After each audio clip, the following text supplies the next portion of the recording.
Today's discussion is about the future of work in the brave new world.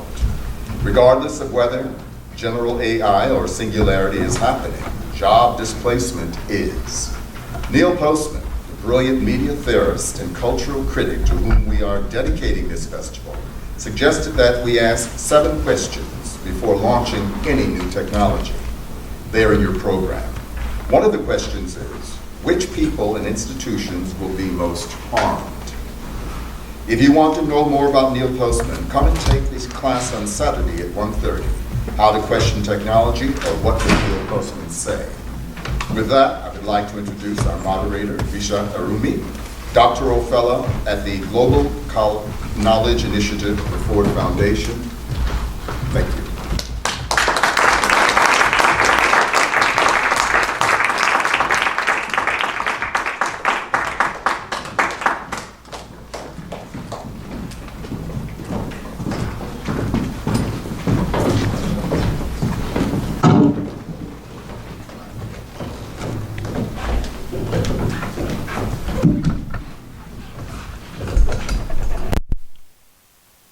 I'm really excited to be here today, and I want to congratulate all of you for choosing to spend your evening talking about work after you've had a long day of work. I am in a lot of these conversations. In fact, before we even start, I'd love to ask a question to help us get a sense of who's in the room. So, how many of you have been to a Future of Work event or panel? Okay, good. How many of you feel like you know what the term future of work means? Okay, great. How many of you are excited about the future of work? Notice that nobody on the panel raised their hand for the second question. None of us know. We're here to learn. And how many of you are concerned or about the future of work? Okay, great. Okay, so that should give us some sense of how we're how we'll talk about what we have here. Now, when we think about this term, the future of work, a lot of what we hear, particularly thinking about future of work and II, is the idea that all jobs will be lost and that the robots are coming. And the impact of technology on work is something that we need to be thinking about. But I think that there are more, fundamental shifts that are happening within society that we should be thinking about. One of those would be just looking at the way the structure of our economy is changing, looking at the way work is changing, who has access to work and what type of work is there. And there's this broader question about what the social contract should look like. So today we have assembled a wonderful panel here, and I'm excited because this is a diverse panel of people here. First of all, we have, let me just get my notes. We have Madeleine Elish, who's a researcher at Data and Society. And I'm excited because you'll be offering what I call the social scientist, anthropologist perspective to this. The next person that we have is Matthew Putman. He's our technologist, and he's the CEO and co-founder of Nanotronics, and his company looks at automating factories. So he will bring that perspective to our conversation. We have Arun, who is a professor at NYU, and he also wrote the book, The Sharing Economy, and he will bring sort of the academic and historical perspective to this conversation. And we have Carrie Gleason, who is policy director at our organization, United for Respect, and also leads the Fair Work Initiative. And you would bring sort of our worker rights perspective to this conversation. So to kind of start off, I think we're just going to just dig in, and I'm going to have a question to you. Any conversation about the future of work, it's very easy to get to the questions of technology, but it's fundamentally about workers. So I'd love for you to just kind of talk to us about what really is at stake when we think about technology, when we think about AI, and how it's reshaping and can reshape work of the future. Thank you so much. So I work primarily with people who work in low-wage, hourly jobs in the service sector, which is a huge amount of work in this country. And all of us interact with people in this industry on a regular basis. And what I'll say is that despite some of the gains we've made, people are struggling just as much as they ever were. $15 an hour doesn't mean very much, actually. It's still half of what anyone needs to really be able to survive. And so, and what we're seeing in terms of technology, so there's the displacement, right? There's the women across the country who were cashiers who've lost their job, and there's the one cashier left who now works 5 registers, is surveilled by video, deals with loss prevention, deals with 5 rounds of angry customers, and then for the same wage, right? And what we're seeing in all of the displacement of other retail jobs now is going to Amazon. Well, the experience of working in Amazon, especially for an older worker, they can't do that work. It's not physically possible. And so technology for a lot of working people, it's not making everything easier. It's actually the work that is available is much more labor intensive. It's much more strenuous. It's incredibly, there's tons of surveillance, and the voice that you have, right? The ability to connect with your manager and say, look, I've got kids, or like, my back is killing me. That's not possible in a world in which you're interfacing with automation. And then we'll see in terms of the platforms, there's no advancement. There's no, I work hard and I'll get ahead. It stays the same, and what we've even heard, I'm sure, I don't know if anyone's talked to an Uber or Lyft driver maybe who went on strike yesterday before the IPO, but what they're seeing is that actually the harder they work, the less bonuses they get. Actually, there's a deterrent. And so what we're seeing is the whole employment relationship is totally upended. And like the idea that you work hard in this country and you'll be able to somehow get ahead, that kind of opportunity is not really in the future of work right now. Okay, great, thank you for that. Now, Arun, I'm going to turn to you as someone who has studied sort of the impact of technology in the economy and society. A lot of people say that technology has reshaped work, and that this is the 4th industrial revolution. And so we should expect things to just kind of happen, and we'll be fine. Could you tell us a little bit about what is different about this moment? Really thinking about how AI could reshape work. What's new, what's different, and maybe what's the same? I think starting with what's the same is an easier spot, and I'm delighted to be here. We have a really interesting panel, and I'm going to take a picture of you guys if you don't mind. Do you mind if I take a picture? I won't post it on any social media platform. It's just for me. Okay, I just feel like it's a... All right, thank you. It's So I think we've had machines changing work and machines doing what humans do for a long time. This is not new, and there's going to be a dimension of both robotic technologies and AI and sort of less advanced stuff. There's no sophisticated AI or robotics technology in those things that you try to check your groceries out on. This is not sort of the pinnacle of sort of technological achievement by any means, but it's substituting for. So there's that. I think there is fear that this time is different. I think that every generation that I've sort of looked at the history of seems to have that same sort of this has happened in the past, but this time is different, and we need a universal basic income. This was sort of sentiment of the 1960s as well, early in the days of manufacturing automation.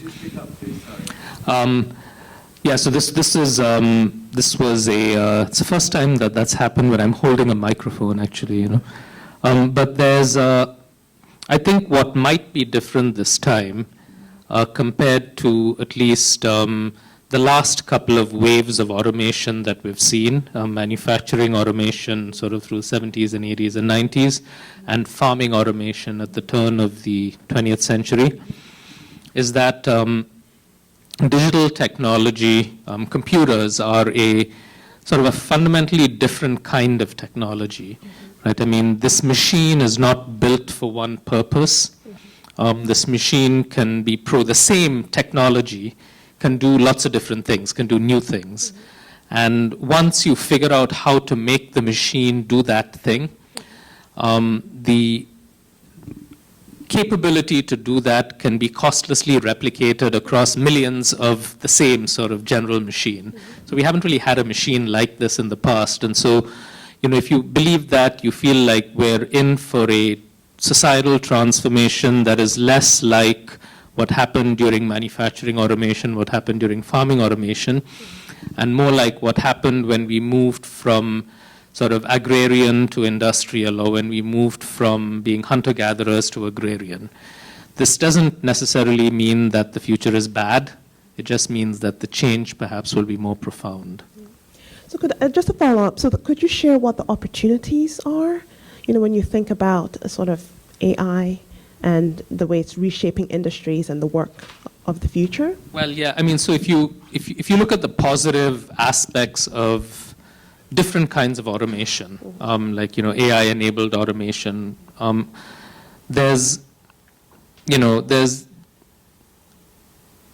always going to be an increase in how much stuff can be produced, how much output can be produced at a certain cost. And that raises a measure that economists call productivity, which is sort of like a deeply misunderstood measure. But there's a correlation between higher productivity and greater total size of the economy. So you can expect that the total size of the economy will grow with automation. I think the technology has tremendous potential to expand the quality of life of a wide variety of people. We're sort of a vastly undereducated society in general, not just the United States, but the rest of the world, because we focus on early career education or no education. And so when you enable people with AI to become educators or to become healthcare providers, we can dramatically expand quality of life on those dimensions. I think that, there's the capability to improve things that are available today, make them better. Now, just because these things are possible doesn't mean that they will happen. I think there's often a misconception that the technology causes the change. The technology facilitates the change, but what really causes the change is what is done with the technology, the political structures, the societal structures. So AI could lead to sort of a vastly better society. AI could lead to not just a bigger economy, but a more equal economy. But AI is not going to cause a more equal or unequal economy. And the way things are headed, while I can see a path to a more equal economy, I don't see a way in which we can get onto that path politically and socially. Thank you. So yeah, my optimism is tempered with pessimism. So. Yeah. Okay. I hear that. Why don't you go in? Yeah, so I wanted to maybe draw together two of the discussions that just happened, because I agree with both of you in certain ways, and I want to also anchor with a story, since self-checkout already has come up. One of the last research projects that I did started with an interaction that I have to say, as an anthropologist, I also like to get really specific with stories. So I was at a self-checkout unit. Maybe I was somewhere in Pennsylvania, and I was checking out some, among other things, bananas. And I put the bananas on the scale, and automatically it sort of popped up that it was bananas. And I was like, wow, this is actually a pretty impressive machine learning vision algorithm on this pretty dumb self-checkout piece of machinery. And I was, very impressed. And then, of course, something went wrong, as it always does. So the attendant came over, and I sort of mentioned to her, gosh, this thing is really smart. It, knew that I had bananas. And she was like, it didn't know. I saw that you had put bananas on the scale, and then I marked it that you had bananas so you could go through faster. And for me, that is a really key story about what is going to happen with the future of work if we don't sort of take more steps to proactively shape the future. That is to say, as an anthropologist, I'm interested in not only what precarity means and how different workers experience the decline of sustaining work, but actually also how the value of work and who is invisible and still making value, but who is, if when rendered invisible, are able to be sort of less valued, more underpaid, more exploited. And so even in that context, where there's, for the foreseeable future, there's going to be a human somewhere that is part of any AI system. And so I think in the sort of what is the future, what is the possibility, and what is the danger, they're both in that same place, which is that we could take this moment to reconfigure what we want sort of working life to be, but we should maybe work a little harder because we're not there yet. So I'll kind of go to my question for you. You recently put out an excellent report called AI in Context, where you talked a lot about this notion of deployment versus integration. Could you tell us a little bit about that, and also kind of talk a little bit about sort of some of the ethical questions that come into questions of AI, thinking about bias and how that how we need to think about that in relation to work. Sure. So I'll take the first question. So I and my co-author, Alexandra Matiscu, recently put out a report called AI in Context, the labor of integrating new technologies. I've been studying this stuff for maybe about the past 10 years, more or less. We didn't used to call it AI. It's called like intelligent systems. But I have been using the term deploy, right? Because that's sort of what in my experience, that's sort of a term of art. People sort of say, oh, we're going to deploy this technology's been deployed. And I started to realize that that was a really detrimental framing to what we're doing. Because actually deploy is a military term, right? It's sort of a contextless dropping in. And then dropping in, and then we, get out once we've achieved our, the dropping of the thing. And rather, we need to think about what is at stake as integration, because the word integration requires us to sort of enunciate, like integrate into what or with whom. And so a lot of my work as an anthropologist isn't just to sort of study, but is to also try and reframe how we talk about problems.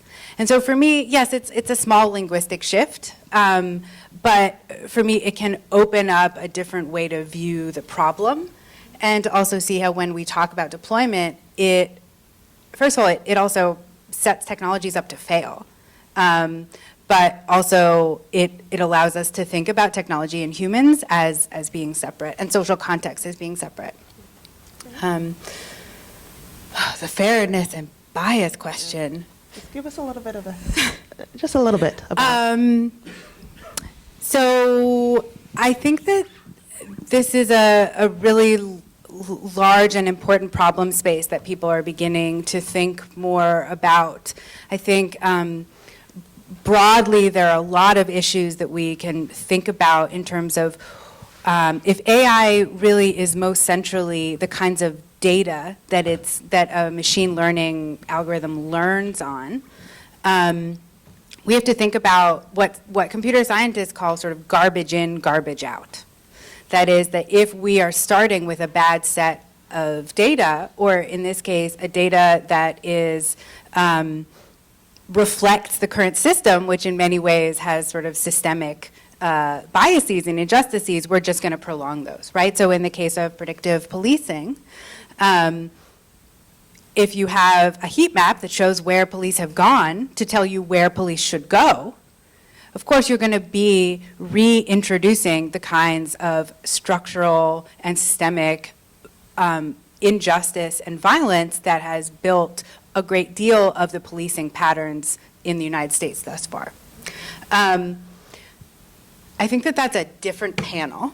I just wanted you to bring up a little bit of some of the things that we should be thinking about. But I think in the context of the future of work, you brought up surveillance. I think that thinking about, like, I think if you said earlier, or we were talking in the back room, or maybe it was another conversation today,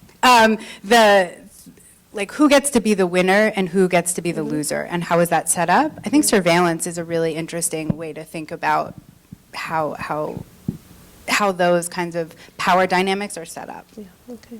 Thank you. Now, Matt, I'd like to hear your perspective on, when we say AI integrating into work, what does that really mean? Like, help us understand, with the work that you do. Yeah, so I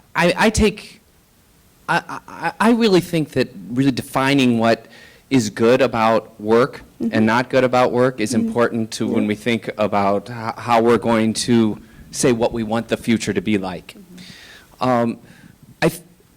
I think that generally the idea is not to have everybody working and have more employment. We just got an unemployment number that was incredibly good, but 13% of people in the latest Gallup poll are unhappy with their jobs. So it's, just getting to maximal employment is not the greatest thing. And having humans do a lot of the jobs that lead to more productivity and to greater abundance, so prices that are low enough so that we can actually make huge technological advances like we've seen, second industrial revolution, not this fourth industrial revolution that is yet to happen, by the way. So I really think that there is a framing point where we say, are we trying to put our purpose in the idea of work the way we've thought about work recently? Recently meaning, this sort of survival mechanism is now tied to a concept of work.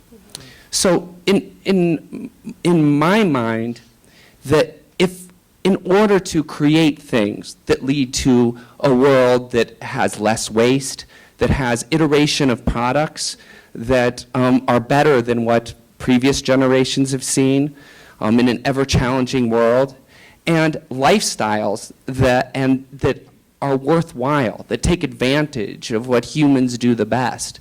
One thing that we should focus on is using this great invention of humanity, which is artificial intelligence, in order to create that kind of abundance. So, I think that it's been, I took my kids to see the Chaplin film Modern Times at the Film Forum recently. And it's really interesting, if you haven't seen that movie in a while, I've never seen this movie, you go back and forth through, the Great Depression, through wanting a job, through a union strike, and then not wanting the job because it's a miserable job. And it's this back and forth, and where they sort of end up walking into not knowing what their future is, but knowing that they're humans walking through that future. And I think that one thing that we know that we don't want to be is to be cogs in a wheel, in a factory. And it's not just a factory, can be the grocery store as well.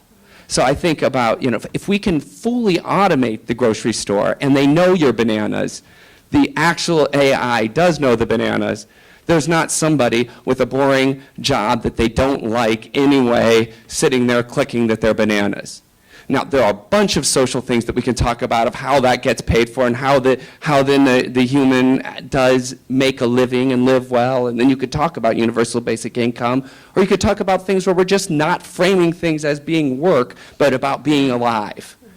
I think AI could lead there. No guarantee that it will, because of perceptions and folk politics and a lot of things that have happened historically. But they cannot happen without it, I would say.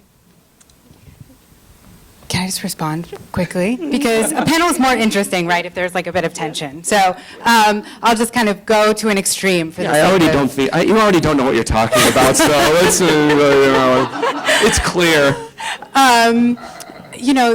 That in the case of, so my co-author sort of knows much more about this, but part of our report really looks at the history of automating grocery work specifically, back to like the sort of invention of the UPC label and how that began to change what it was to work in a store. We also went and interviewed about 20 people in Southern California who were working in like a Kroger's, basically. And so I think that it's really important not to valorize work for the sake of work. Yeah. I completely agree with you. I also, though, think that I want to be a bit more careful about how we decide what work people want to do and not do, because actually, a lot of the people who we were talking to, working in a grocery store where you knew the people who came in, right? You tend to go to the same grocery store a lot, right? To sort of have the personal relationship was something that they really enjoyed. And in fact, when they had to be sort of manning 5 different self-checkout stations, right? Everything that they liked about their job, they didn't get to do. Yeah, but is freedom of time and having more to your life ruling out the opportunity to be able to interact with each other? So that, I mean, they seem very different things. That's the assumption that one has to work. So if I'm going to be at work, I'd rather work with other humans in that store than not work with other humans. But it's still a framing that there has to be this thing that's called working in a store, or they will be able to, if we completely take that away and humans have the ability to do something that is different, they still interact with other humans in maybe a more profound way. Well, I think it's not that I don't think you were overvaluing work or any particular job. It's a question of agency, right? So the big debate, right, is like, well, who controls the technology? Who gets to say what happens to the jobs and how that rolls out, right? Like, because we know right now there isn't universal basic income, and I know I'm a policy director, right? I know how hard it is to get politicians to understand the problem, get on the right level of the solutions, especially given how powerful corporations are, right? Especially the corporations that run the technology, right? Like we know about, I was listening to, there was like an NPR thing yesterday about how a small town in Canada who knew that they were growing, they needed public, transportation. And so they formed a partnership with Lyft and to grow, and then they kept growing, and then it just became too expensive. It became not cost effective, also really bad for the environment. And then they were stuck, right? They couldn't get out of it. And so then they started to roll it back, and then they ended up where they started off with they projected right on their population growth. They had a lot of people, but there wasn't a long vision in terms of a collective public transportation infrastructure that places need. And so I think that the question is, we don't actually have a democratic economy, right? Working people don't have a voice to say, I'm done with the register. Those are bad jobs. They're the lowest paid jobs because it's women's work, and they're the first ones that are gonna get automated. They're totally, but they don't have a voice, and so where do they work? Where do they go? How do they feed their kids? How do they pay their rent? I know what it was like. We just ran a campaign with Toys R Us. It wasn't robots that destroyed those jobs. It was Wall Street that played games with these companies. And I would say the job loss that's happening in the retail sector, by far the most devastating moment right now is not from the robots. It's not from the automation. It's from all of these other ways in which our economy works, which I really think that's the thing I've learned about technology, is that it's within the ecosystem of what you're talking about. So we have to look at all the other infrastructures, all the other forces that are happening in the economy, because that's how it's going to play out. That's what's going to decide whether or not we get to the infrastructure that's needed when we don't have to be cogs in the wheel, right? So I don't think we disagree that people want life, but I do think that the other dynamic here at play is power, and what we're seeing is actually a concentration of power. Walmart, Amazon, all of these huge tech companies, they're the ones that they have more power. And so, there's a problem of again, how do we get to the solution? And what's happening with the disruption in the economy is that there is a consolidation happening, and we don't have good antitrust laws. And that's also fueling the new technology. Amazon's hailed as a job creator, but they're learning from their workforce through AI, and they're going to automate it all out, which might not be a bad thing because they're bad jobs. but So Aaron, you had a comment that I would like to get to solutions shortly, but did you want to respond to her? I was just going to go back to the, like, to this notion of what is work, right? I mean, I think we're using the term synonymously with something that you do for money, right? I mean, this seems to be the consensus definition, because I often reflect on how little what I do to earn a living sort of resembles work, well, like work that a lot of other people today do. I mean, like, I'm one of the fortunate ones, but, how much of work today would have been considered leisure, like, a couple of 100 years ago? Like, sort of studying was not work, and, having conversations with people was not work, and, work was physical work, work was farming, work was sort of creating food, work was building. And so, the optimistic view there is, the optimistic view that this leads to is that, as a lot of the things that we don't like to do, that we have to do as part of earning a living, can be automated, then what we end up continuing to do, or the new things that we do that allow us to earn money, we still don't know how that connection is going to work, but it seems to have worked in the past, so maybe we'll figure something out. That gives me cause for optimism, because however undesirable the job of spotting bananas is, to sort of go back to, this is going to be the organizing story of the panel. However boring that job is and however sort of unfulfilling it is, it beats the work that is described, for example, if you read The Jungle by Upton Sinclair about, what did meatpacking jobs look like 100 years ago.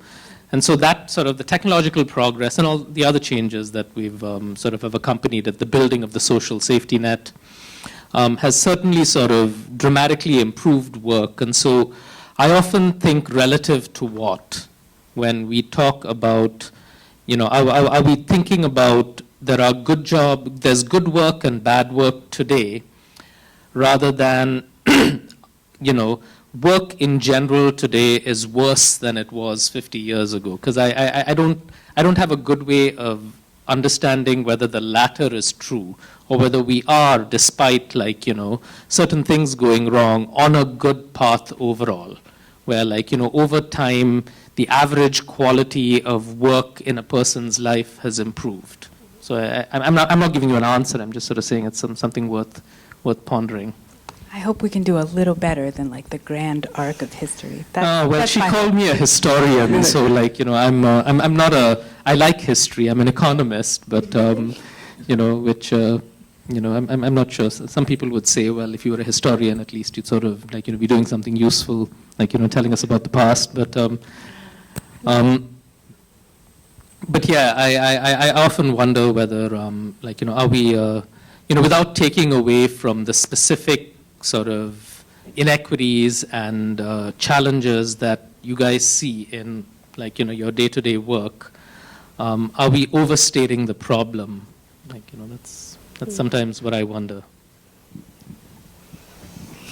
Well, I feel like, I think that there's not a technology problem as much as, first of all, AI, I have to say that most of us see AI in one place in our life, and that's to be used to advertise to us, even when we don't know it. And it is massive corporations. I mean, you have Facebook and Google and Amazon.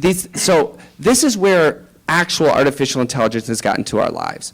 It's not in a grocery store. There's not artificial intelligence at the grocery store, like you said. There's not, I make factory AI, but you don't see a lot of Nanotronics AI running factories yet. And so it's not, we talk about an industrial, workforce and transformations of AI.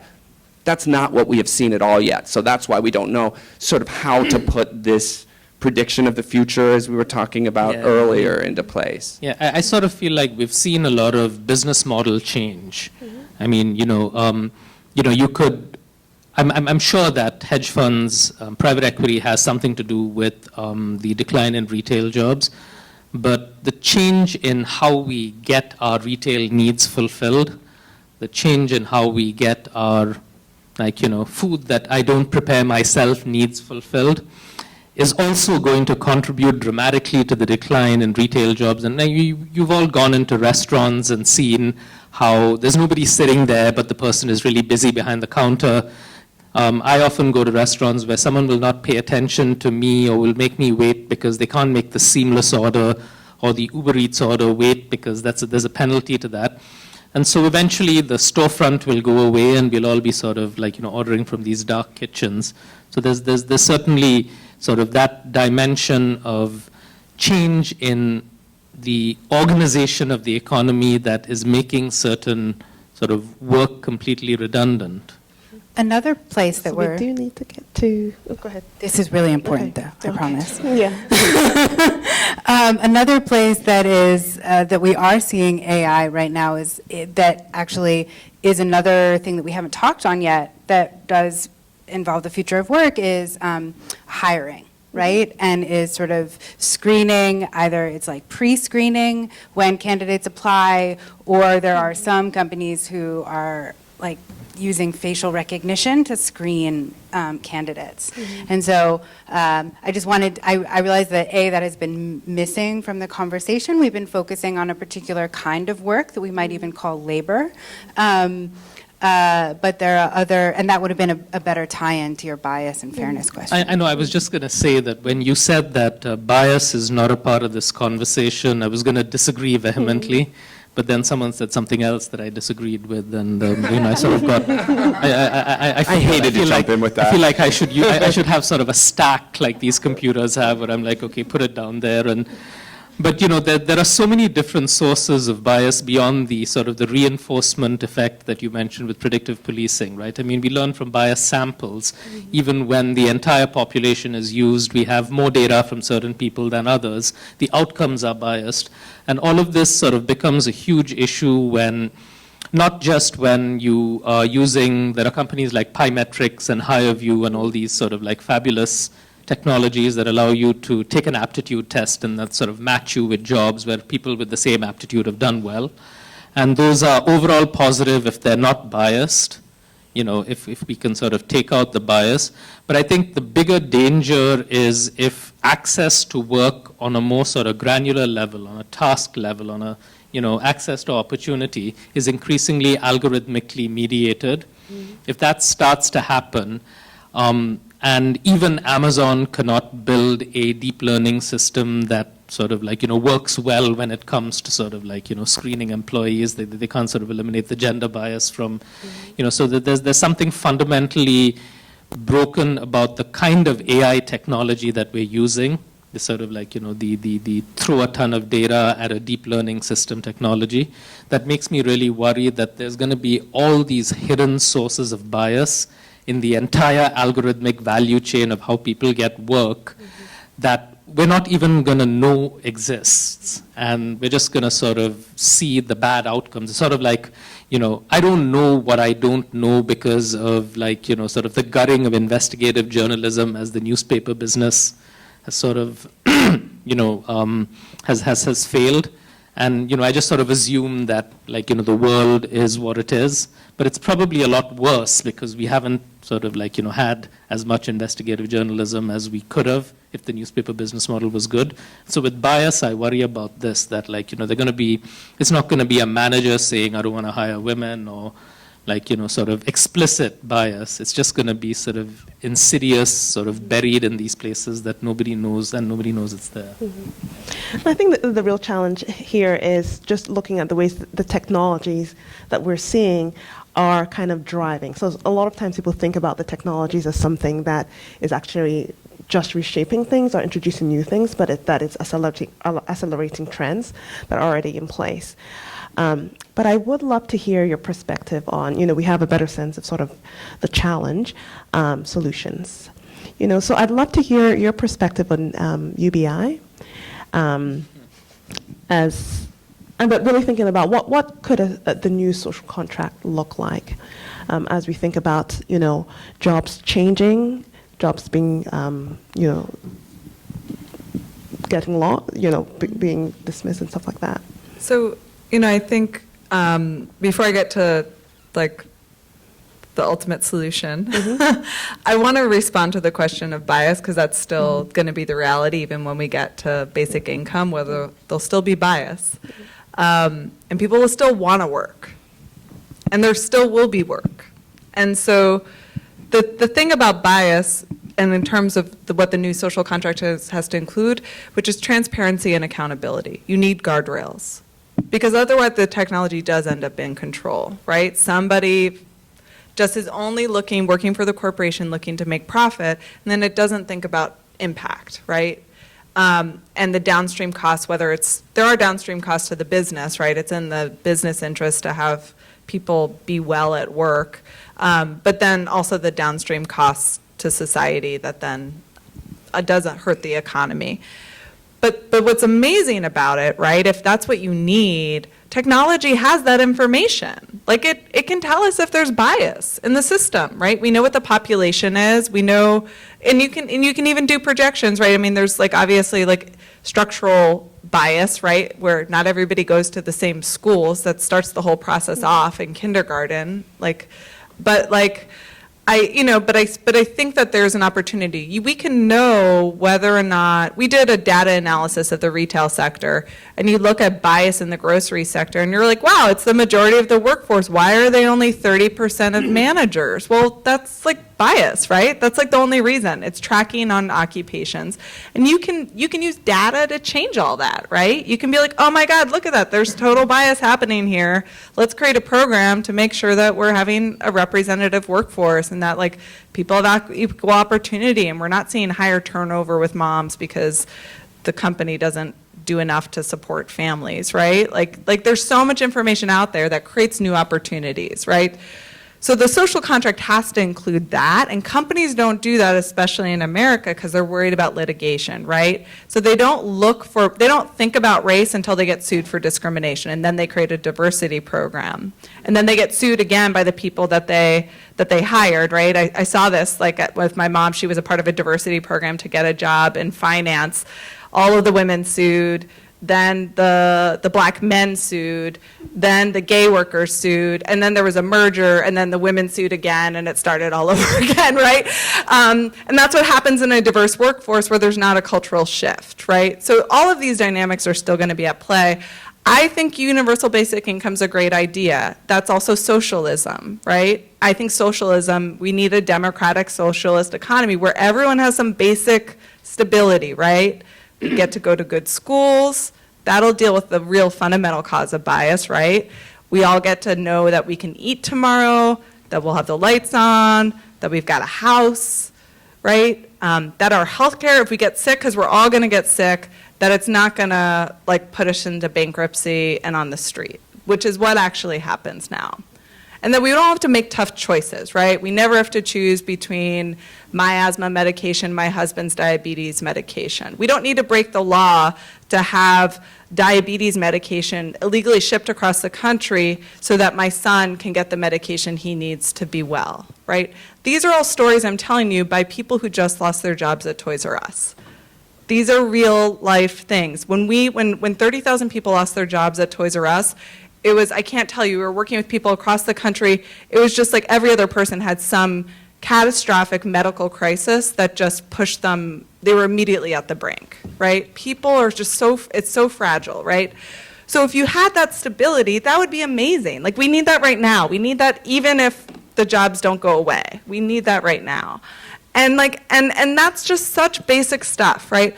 But then it's also, what I worry about a little bit is what happens, what are the political dynamics of that? So we also see corporations getting excited about universal basic income, and they want it privatized, right?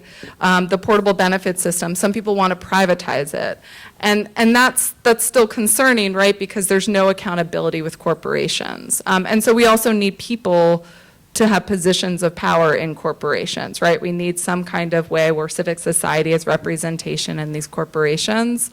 And that's exciting, right? To think about profit sharing, right? If productivity goes up, what's the top way that if a company is being successful, people working for the company can be successful is like profit sharing. So I think that's the type of stuff. It's not just as simple as like bread and butter, but it's also about, power. Can I comment on that, because I have to leave right after. I have another thing that I have to go to at 7 o'clock, which I'm very unhappy about, because this is such a fabulous conversation, and we'd sort of planned this thing in the back room where I say sort of something completely inappropriate to Madeleine, and then she sort of says either you leave or I leave, and then I sort of get up and slink off the stage, and but we have not played that out. Well, there's still 4 minutes, so you never know. I may inadvertently sort of make that happen. But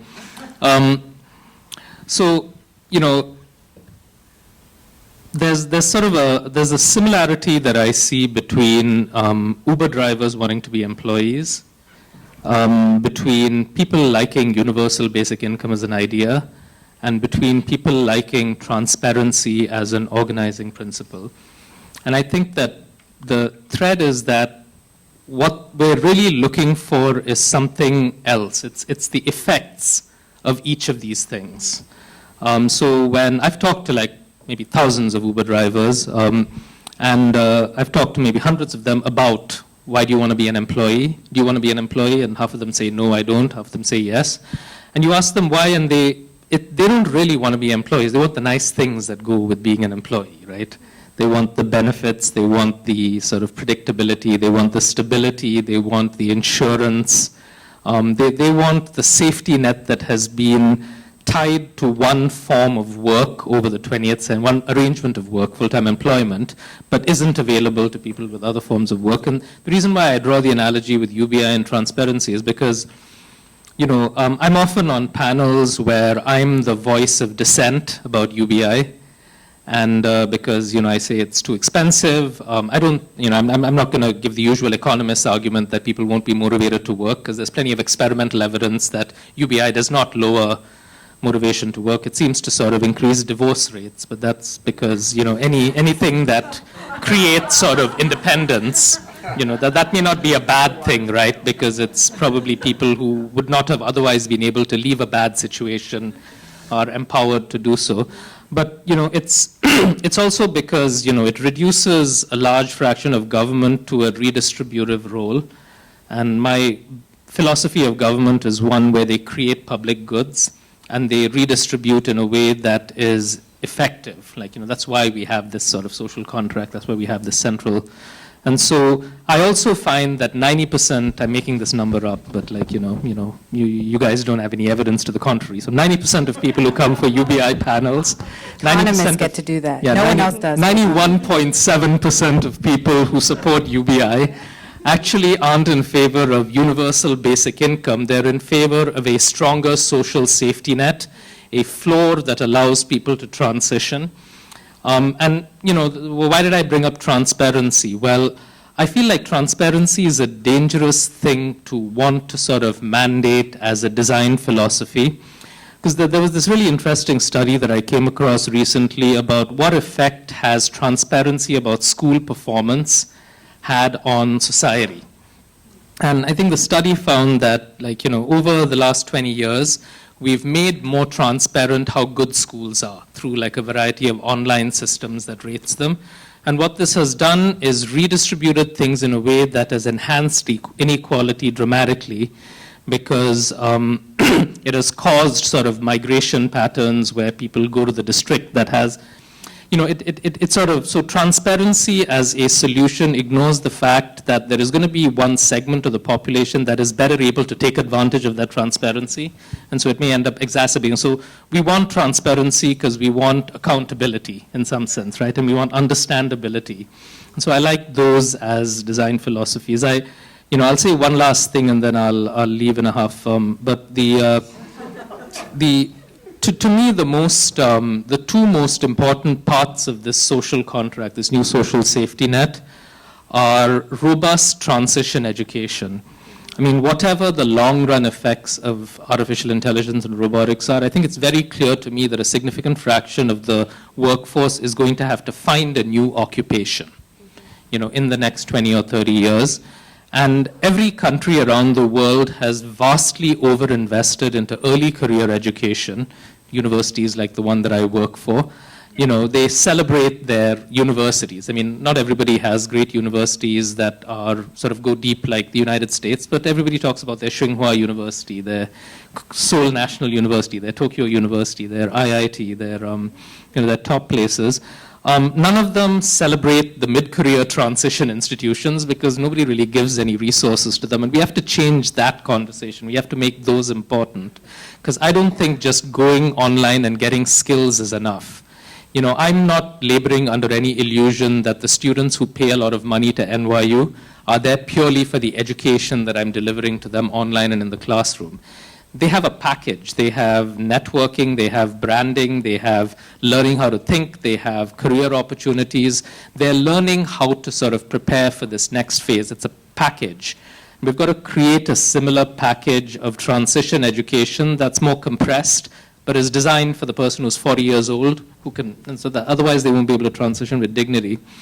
And we also have to think about, and we were talking about this backstage as well, replacing the non-work organizing roles of organizations, sort of telling you what your career path is, what to aspire to, here's how you plan, that an organization does that a freelance worker doesn't necessarily get easily. And community, right? I mean, these are among the most important community organizations of society. I mean, people make friends there, they meet their spouses there, then they get universal basic income, and then they get divorced. But that's a different, that's the next half of the story. But yeah, I mean, there's nothing new about community institutions dissolving. I mean, Durkheim, the sociologist, was talking about this in the 19th century. But I don't know what the new community organizations are going to be that replace the traditional organization. All right, I've said a lot of things that you all disagree with, and so as soon as having said those things, I'm going to leave. But Thank you. yeah, thank you so Thank much. you This for was a joining really us. fascinating Yes. conversation, and if you do want to ask me a question, I'm easy to find online, and I respond to email, especially.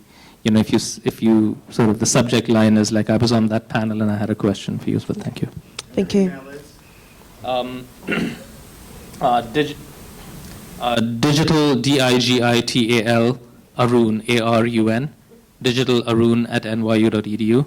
Or if you Google my name, you should be able to find, I feel horrible saying that, Google my name and you can find out about me. It sounds so sort of arrogant, but that's the easiest. I have a complicated name, so it's easier to say ask Google rather than ask me. So. Thank you for joining us. Great. All right, thank you. Okay, so Matt, I'm going to turn to you. So a lot of people are talking a lot about the need to regulate companies. Just today, Chris Hughes, who was a co-founder of Facebook, said break Facebook up. And part of it is because a lot of these technology companies are playing kind of an outsized role in the economy. There are other perspectives that kind of look at the fact that regulation, or they say that regulation will stifle innovation.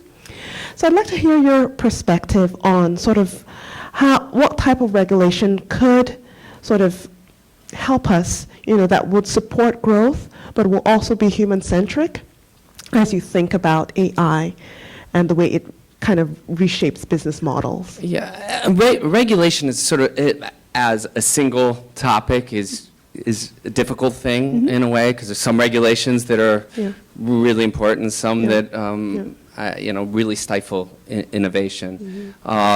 Somehow they're, I would say that as far as government itself is also something that sometimes needs an eye on, from a different sense. So. I think that generally, when transparency is concerned, is an interesting thing when it comes to Facebook. I think that I think that the danger becomes that we really, I said this a long time ago, that if just a very slight change in PageRank on how Google does there, it could sway an election. And if it swayed an election, it changes the world and you could end up in nuclear holocaust. And it turns out that something like that may have happened in some type of Facebook algorithm. Not a nuclear annihilation, thankfully. But, there's these things. It's at least being questioned now. How did, what happened? So we assume that elections this overdetermined thing now. I think that there's some important things that can be quickly regulated, and I think taking advertising out of media right now, as far as social media and where AI is used, so completely blind advertising. You don't know when you're being advertised to and when you're not, and those are now the big companies in the world, right? The big companies, it used to be the big companies were, Exxon, and, General Motors. Now the big companies are Facebook and Google. And so I think that there's some need for regulation there. Other places, I think that you need to, that the government is so far behind that you need to allow things to move forward. I think that genomics is one of them. I think personalized medicine needs to be explored, and the road from genomics to personalized medicine and the role that AI can play in that before you can regulate it. And that, there's some risk in that, but the benefit is that we cure all diseases and that we aren't then paying to another large organization, which are the big pharma companies. It transforms an industry, and regulation can stifle it. So I think it's hard to find one question: is regulation good or is it bad when it comes to AI? What might be useful, but thinking about like with your work, I don't want anybody to regulate me. and that's what we're hearing more broadly. Okay, well, self-regulation. There's that. We will turn to QA in a minute, but I do want to get sort of your perspective on thinking about this integration of AI and work. What are some of the things to be thinking about? I'm not looking for checklists, but just sort of broad themes to be thinking. Like a company's thinking about, we'd like to make some things more efficient. What are some things to be thinking about? Well, I'd love to expand beyond thinking about efficiency. Okay. But actually, I'll end with another story about another set of work that I'm in the middle of doing, which I think is something that shows an exciting potential about the future of work. I'm working with a group at Duke University who is working on a sepsis detection algorithm. Sepsis is an incredibly dangerous disease, very, very deadly if not treated in time.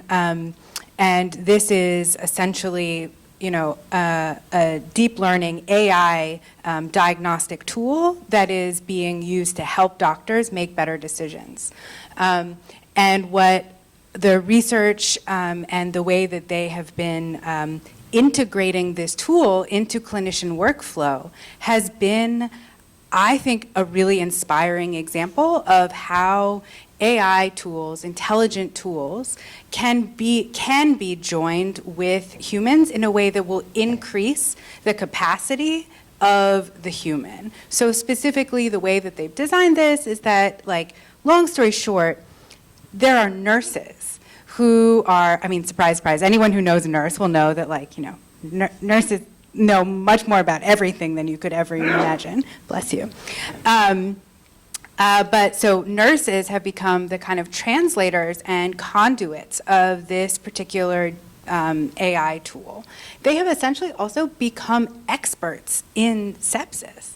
They have gotten, by sort of being the way that the tool integrates into the social context of the hospital, of taking care of patients, their capacity has increased. Another dream sort of next step would be then those nurses get to be paid a little more because we recognize all of the work and expertise that they have developed. But so, again, for me, I'm just going to come back to the same place that I started, is that, I don't, despite the fact that I am always the wet blanket on a panel about the future of work, I think that there actually are opportunities I actually am an optimist in some ways. And I think that if we can sort of find more ways to recenter the human and decenter the technology, that is the most important thing. Sort of keep the technology in the background as opposed to having the technology be the hero of the story. Well, thank you. Well, I'd like to open it up for questions. Okay. First of all, thank you all so much. This has been very informative. There's talk that even lawyers and very intelligent professions, doctors, lawyers, are also going to be basically algorithmed out, that they are not going to be necessary anymore. If we get rid of lawyers, that's not such a bad thing. But if such intelligent professions are suddenly going to be not needed, and where do all those educated people go? What do people go study in school so that they know that they're studying something that's actually going to be useful and going to be able to be in employment? And if that's happening at that level, then every single level down, the same kind of thing is happening, whether it's drivers or whether it's waitresses or almost every other profession. If there's not a universal basic income, and since we know that our government is capitalist and we know that the corporations are basically not even paying taxes, that's kind of a slim risk. What would you suggest that I tell my nieces and nephews they should be studying in school so that they're going to actually be useful when they come out? And what should I be considering for people who are my age and older if in the next 20 years there's going to be nothing for them that they'll have to start restudying and learning as well? Yeah. There were several parts to that, but I can look at in our company. So we make software, we make robots, we make all of these things, and so the old world, meaning 10 years ago, now idea would be go and get a degree in computer science and learn how to program. And I say that's not true anymore, or it's not going to be true. If you're telling somebody that's young, it's kind of funny when you ever ask somebody if there's no more work and there's all leisure time, what will people do? And they say, oh, they'll just play video games all the time. They'll sit around, they play video games. No, the really good gamer is an excellent Nanotronics employee. We create new user interfaces, they train AIs, they work with AI, they're the mind behind the diagnosis of the tools that we're creating. Strangely enough, doing the things that people would like to do anyway, help if it's not discouraged. I think that there's also a problem, I think Arun touched on it a bit. This idea of vocational schools has really in the last 50 years or so been put down as, you're not college educated. It's not, when, a vocation is something that's wonderful. This is something that you should take pride in. And when thinking about what a vocation is, you think about what humans do better than most machines. They are, we're tactilely better, but we're more creative. We bridge ideas better, and this isn't that this is a vocation, but vocational school. But I think, by the way, all of what we do, if we love it, is a vocation. I think that caretakers are really interesting and important. It's important to be able to work with. It is important that we have nurses still. That can't go away. That should not go away. It's important that we have doctors that are caretakers more than diagnosticians, but that can then, in the process, will understand the diagnosis better. I think those are excellent examples. I think learning how to build nowadays, you have additive manufacturing. You have, if you go to a machine shop that we work with, it's not this labor. It's not Modern Times, the film. It's you're using things, even gesture control and augmented reality. It's an interesting job. So study to be a machinist for the 21st century, of this part of the 21st century, and it's a tech job. it's really reframing what it is to be that now, and it's an exciting time. I think that your question raises two really sort of interesting, like, big picture draw-outs. One is the future of work is the future of education, right? And we should maybe be joining those two conversations a bit more explicitly. I think also it raises something about maybe where some of the sort of discussions have diverged, which is like when we talk about the future, we have to talk in sort of different timescales, right? And so, like, I'm most interested in what's going to happen in the next 5 to 10 years. I'm also interested in what's going to happen in like 25 years. I'm like really not interested in what's going to happen in 200 years. Because I think we just can't know, right? And so for me, sort of talking about a world where there are no jobs is like a world that is really far away. I promise you, like, let's take a bet, right? Let's, like, I'll get your number later, and if that's okay.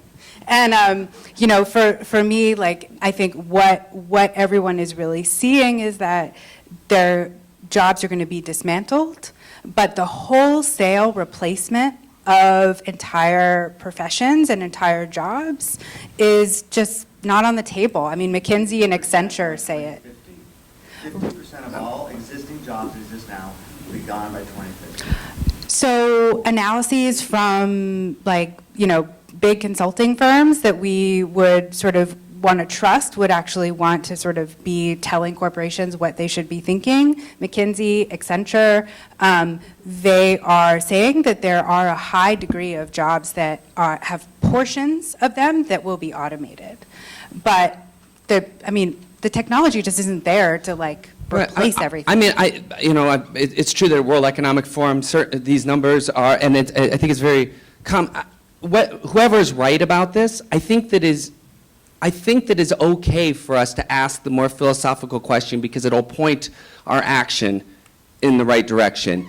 Is the creation of more, what we would think of leisure or more human, something that is required for the next 5 years, or is it at least something that's desirable?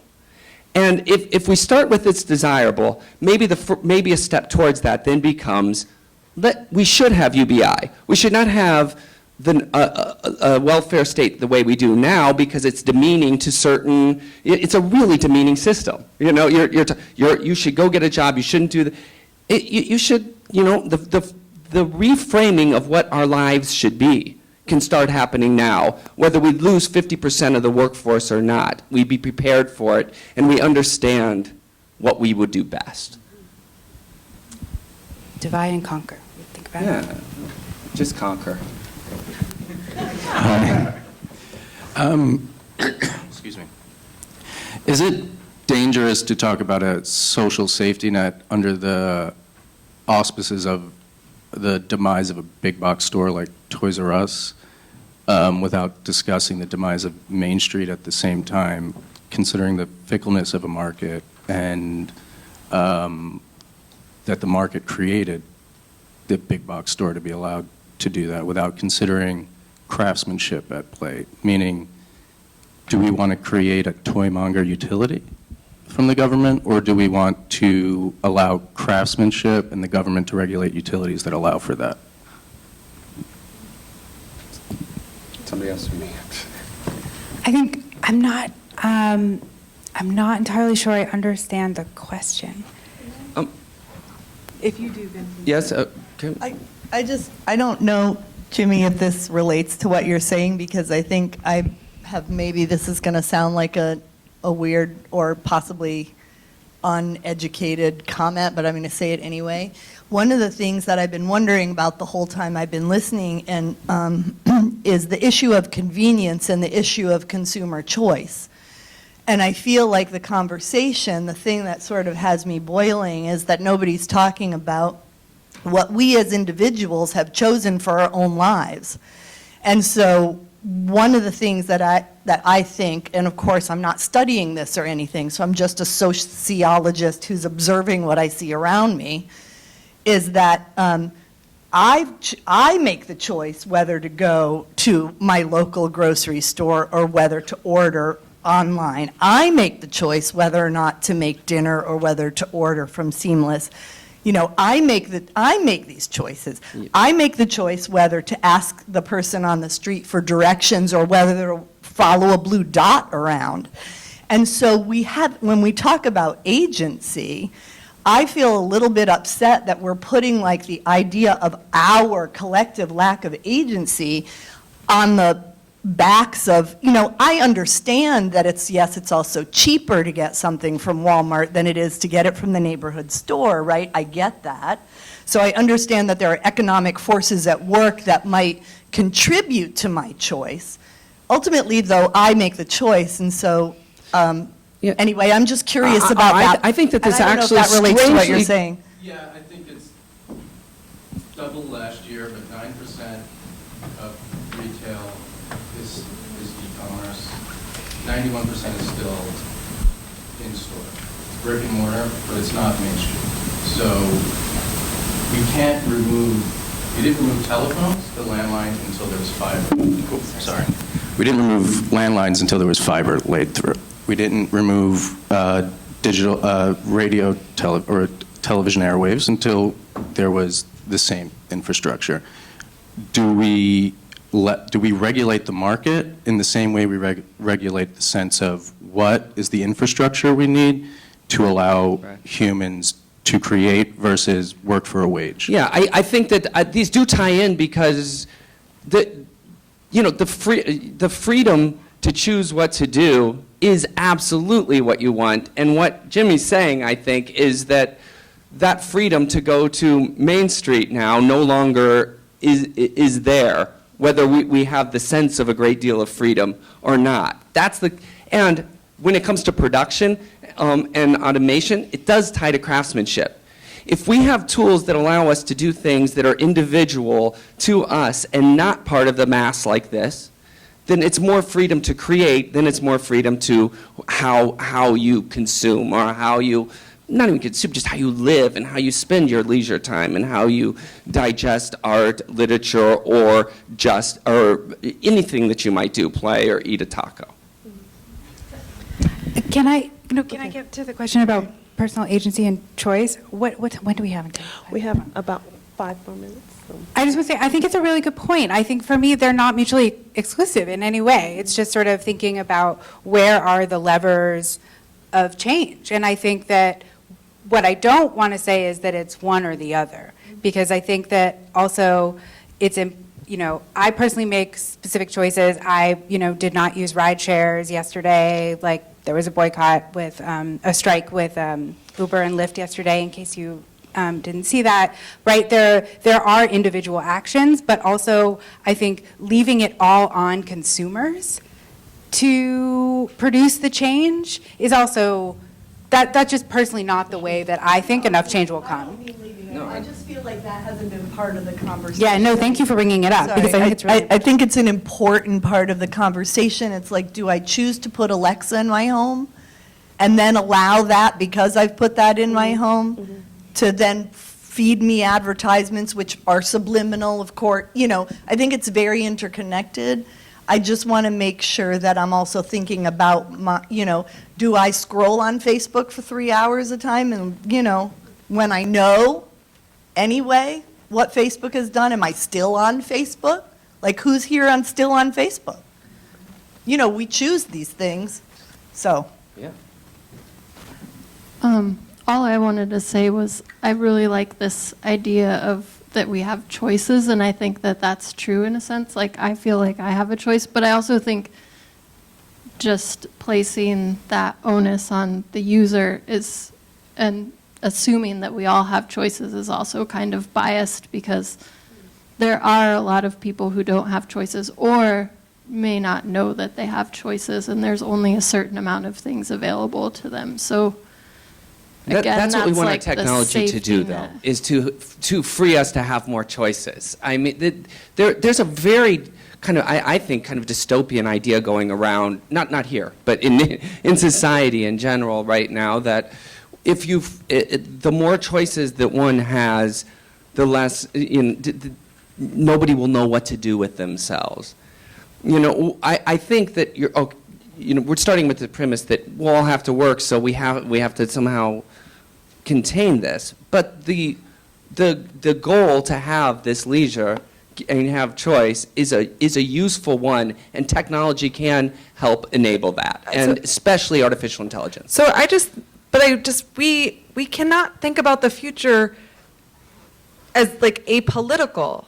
Like, we are heading towards a massive, massive climate crisis. We are all the antibiotics we take. That's like, there's like this rise of, I've been reading a lot of like, post-apocalyptic books, but like that's because we're all becoming immune from all the antibiotics we take, right? Like there's, China's detaining 1 million Muslims. We have a massive crisis of democracy in this country right now, right? Like, if you think about what to tell your niece and nephew, tell them to learn to organize. Tell them to learn about politics. Tell them to, like, get participating and connected with people in their lives and in their community, which is in part through Facebook, right? Like, we are going to be fighting on so many fronts. The military-industrial complex, like, there are, like, there's a migrant crisis because people are dying in Honduras. We are causing so much warfare in so many parts of the world, right? Like, and I don't mean to be a Pollyanna here, but that is the reality.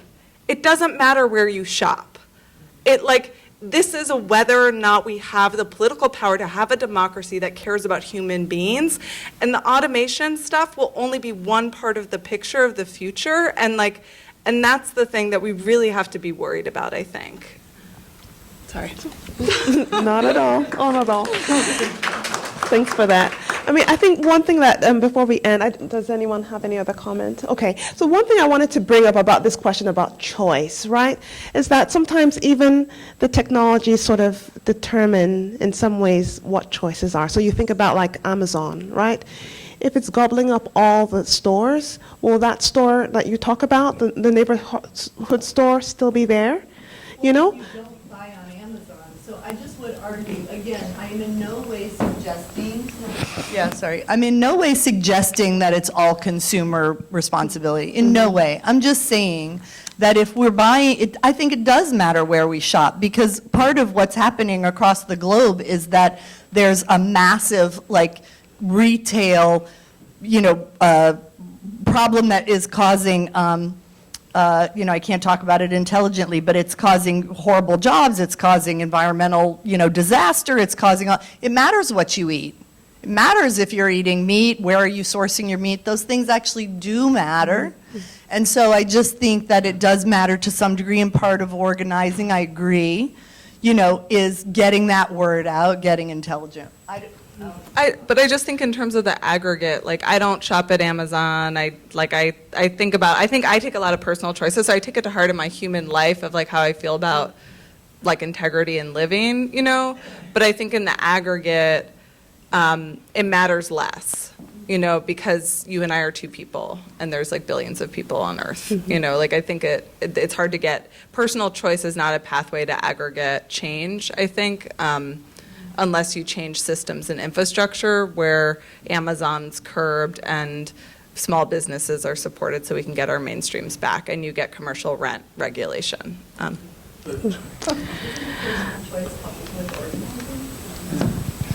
Not if you're thinking about structural change. Yeah. Okay.